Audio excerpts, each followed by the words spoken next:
Hello friends, मैं आपको आदिकाल के क्वेश्चन करवाने जा रही हूँ। तो आपका मेरे इस चैनल पर स्वागत है। तो आदिकाल के क्वेश्चन देखिए आप, जो एग्ज़ाम में आए हुए हैं। किस ग्रंथ में राधा कृष्ण के प्रेम का अनूठा वर्णन है? तो अगर आपको पता हो तो आप अपने मन में सोच लीजिएगा कि इसका क्या ऑप्शन हो सकता है। पदावली में राधा कृष्ण के प्रेम का अनूठा वर्णन पदावली में मिलता है। पदावली की रचना विद्यापति ने मैथिली में की है। कई बार ये क्वेश्चन पूछ लेते हैं कि विद्यापति की कौन सी रचना मैथिली में है, तो पदावली की। निराला ने पदावली के श्रृंगारिक पदों की मादकता को नागिन की लहर कहा है। ये पूछ लेंगे कि पदावली के श्रृंगारिक पदों की मादकता को नागिन की लहर कहा है, किसने कहा है? तो अपन बोलेंगे निराला ने। जबकि मृगावती कुतुबन की है, 1503 में आई थी मृगावती की कुतुबन। आप इस तरीके से याद करिए इसको। मृगावती ती आ रहा है तो लास्ट में 1503। पद्मावत 1540 में आई थी, जायसी की है। मधुमालती मंझन की रचना है जो 1545 में आई थी। मतलब आपके एक क्वेश्चन के साथ 4 क्वेश्चन कवर हो रहे हैं, 4 से 5 क्वेश्चन कवर हो रहे हैं।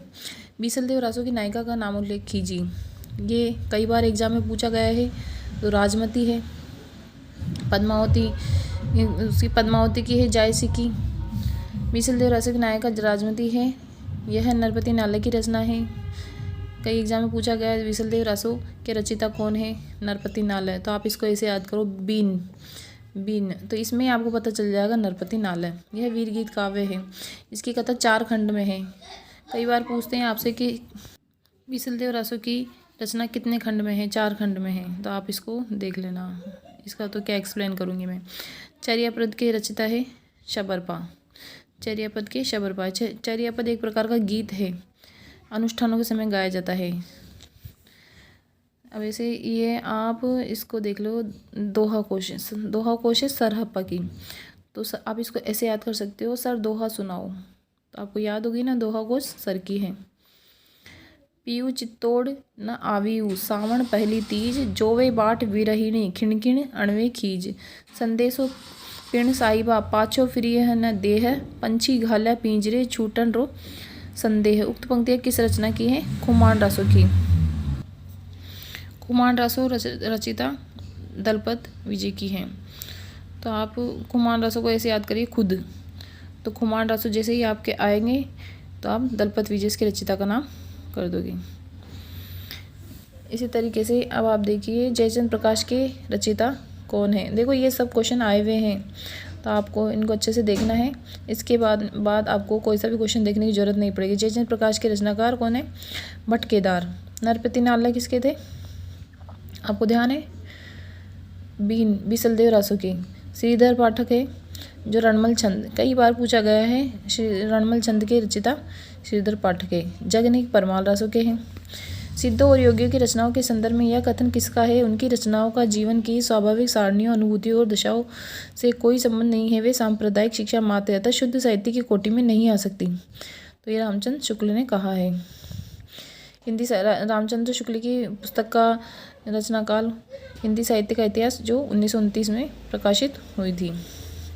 कुमारपाल प्रतिबोध किसकी रचना का है? सोमप्रभ सूर्य की। ये कई बार एग्जाम में आया है। देखो राजस्थान में भी हर एग्जाम में आता है कुमारपाल प्रतिबोध सोमप्रभ सूर्य की। मेरुतंग की तो वो वाली है प्रबंध चिंतामणि, पूछी जाती है कई बार। प्रबंध चिंतामणि के लेखक कौन है? मेरुतंग। देख कुमारपाल चरित्र के हैं हेमचंद सूरी। अम्मी रासो के शारंगधर। प्रबंध चिंतामणि के हैं मेरुतंग। संदेश रासक के लेखक कौन है? अब आप इसमें अब बताओ, इसमें ऑप्शन में नहीं दिख रहा है आपको, तो अब आप अच्छे से अनुमान लगाओ कि इसमें क्या हो सकता है। संदेश रासक के रचिता के लेखक का नाम क्या है? अब्दुल रहमान। तो जगनिक परमाल रासो के तो जगनिक है। बीसल देव रासो के नरपति नाला है। और चंद्रवरदाई की रचना पृथ्वीराज रासो है। तो आप अब्दुल रहमान, मतलब आप इस तरीके से याद कर सकते हो संदेश रासक को कि अब्दुल को संदेश भेजो। ठीक है। अब आपको ये एक्सप्लेन देखो यहाँ पे है, आप इसको वीडियो को रोक के देख लेना। विद्यापति की पदावली मैथिली हिंदी में रचित होने पर भी निम्नलिखित में से किससे प्रभावित थी? तो बंगला से थी प्रभावित। बंगला की कई रचना करी है विद्यापति ने। ये देखो आप इसकी लता पत्ता का अवहट में। तो आप इस तरीके से इसको याद करना। देखो मैं बताती हूँ आपको। अवहट में कौन सी? लता पत्ता का।